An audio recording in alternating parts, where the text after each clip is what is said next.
अब भगवान महावीर स्वामी का जन्म चैत्र शुक्ला त्रयोदशी की मध्य रात्रि के समय माता तिसला ने एक दिव्य शिशु को जन्म दिया। समूचा संसार प्रकाशमय जगमगा उठा। 56 दिक्कुमारियां ने सूतक कर्म किया और देवताओं ने के झुंड 24वें तीर्थंकर का जन्म कल्याणिक महोत्सव बनाने क्षत्रिय कुंड की ओर चल पड़े।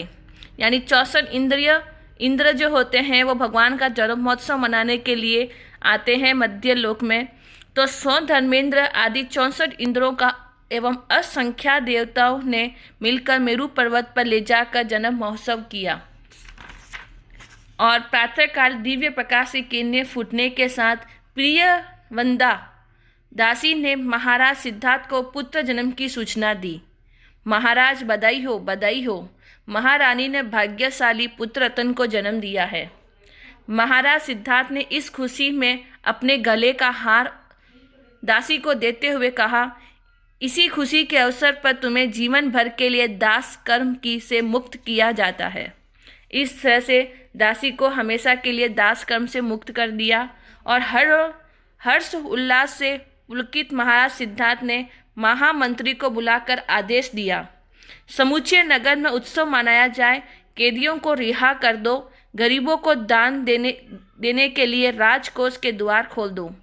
क्षत्रिय कुंड में हर्षोल्लास से 10 दिन तक भगवान का जन्म महोत्सव मनाया गया। जन्म के 12वें दिन पुत्र का नामकरण संस्कार किया गया। जब से यह बालक देवी तिसला के गर्भ में आया है, हमारे राज्य में सुख समृद्धि यश कीर्ति की वृद्धि हो रही है।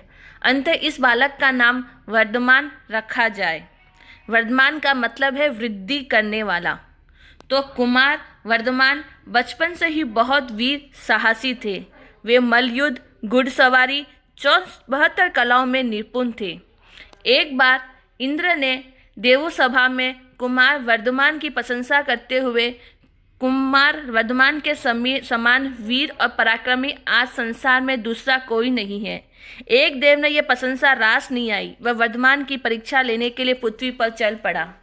पृथ्वी पर वर्धमान अपने मित्रों के साथ यादखंड में वन में खेल रहे थे। जो वृक्ष पर सबसे पहले चढ़ जाएगा वही विजयी होगा।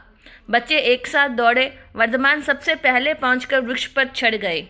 वह मायावी देव काला नाग का रूप बनाकर पेड़ के तने पर लिपट गया और फुड़काने लगा।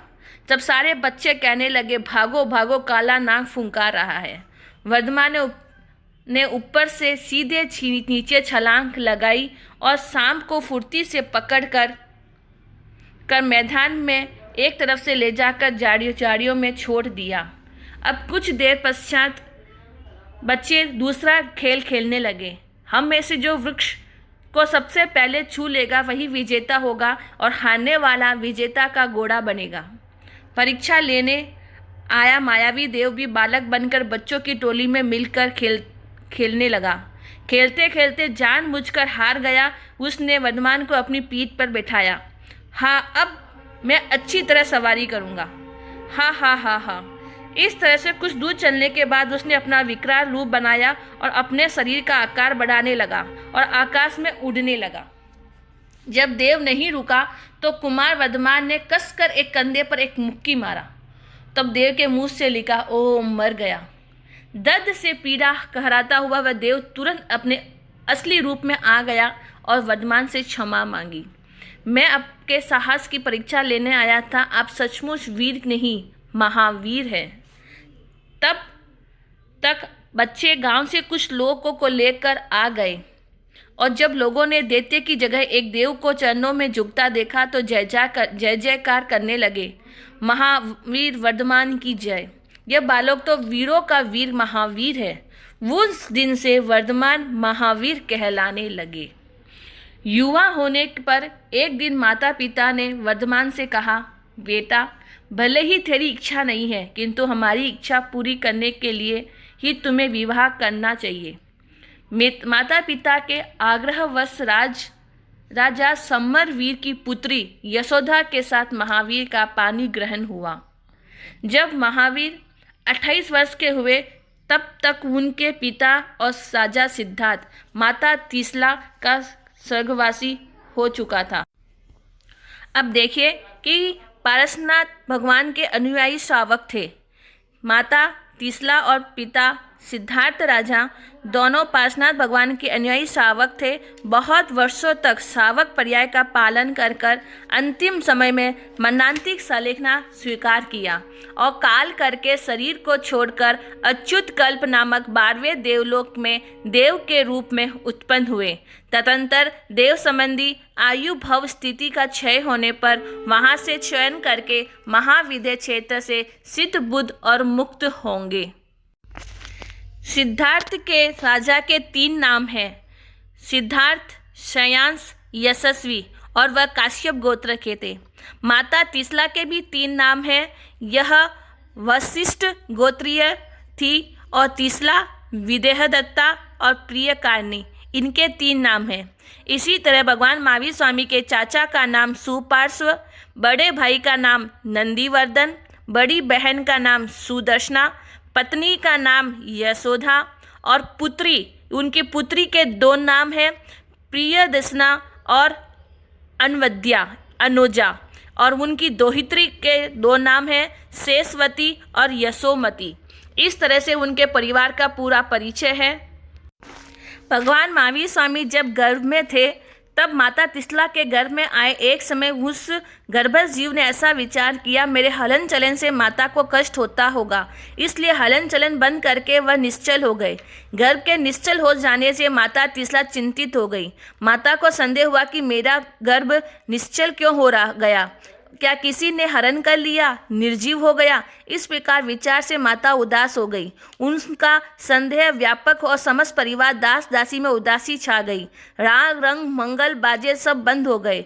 तब गर्भस्थ जीव ने अपनी निश्चलता का परिणाम अवधि ज्ञान से जान लिया, क्योंकि तीर्थंकर परमात्मा गर्भ में आते हैं तब से उन्हें 3 ज्ञान प्राप्त होता है। तो अवधि ज्ञान से जान लिया कि माता का खेद और सर्वत्र व्याप्त उदासीनता दिखाई दी। तब गर्भस्थ जीव ने विचार किया, मैंने तो माता पिता के सुख के लिए हलन चलन बंद किया, परंतु माता को उल्टा दुख हो रहा है। तत्काल हलन चलन प्रारंभ किया और तब माता को गर्भ को सुरक्षित होने का विश्वास हो गया। मुख पर प्रसन्नता छा गई।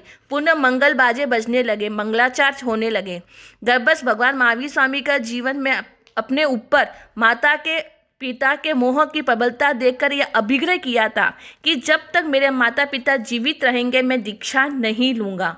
वह प्रतिज्ञा पूरी हो चुकी थी, क्योंकि माता पिता दोनों स्वर्गवासी हो चुके थे, इसलिए उन्होंने अब दीक्षा लेने का विचार किया और विचार करके वह कुमार वर्धमान अनुमति लेने के लिए बड़े भाई नंदीवर्धन के पास गए और नंदीवर्धन ने दीक्षा की बात सुनी तो वह भी बहुत दुखी हुए और कहा, भाई अभी माता पिता के शोक से मेरा हृदय दुखी है, तुम ही छोड़कर चले जाओगे तो मुझे कौन सहारा देगा। महावीर मौन रहे। तब नंदीवर्धन ने कहा, अच्छा भाई, मेरा स्नेहग्रह मानकर 2 वर्ष तक और रुक जाओ, फिर दीक्षा ले लेना। भाई की बात सुनकर महावीर 2 वर्ष तक गर्भ में ही त्यागमय जीवन बिताते रहे। भगवान महावीर स्वामी जी ने अपने माता पिता और बड़े भाई का आदर सम्मान कितना बड़ा किया, उस कारण से भगवान ने हम सबको एक संदेश देकर गए। वो तो तीर्थंकर परमात्मा थे, वो सब जानते थे। वो हमको सबको इसलिए संदेश देकर गए कि आने वाले समय में माता पिता भाई बहन के रिश्तों में कटुरता पैदा होगी, इसलिए संदेश देके गए कि माता पिता भाई बहनों में हमेशा प्रेम बना रहे और उनको सर्व समझे, उनको बड़ा समझे, इसलिए उनकी आज्ञा का पालन करते रहें। रिश्तों में मिठास है और इस परिवार में मिठास है, तभी जीवन में सुख शांति बनी रहेगी। इसी प्रकार आगे निरंतर वीडियो को देखते रहें। जय जिनेंद्र।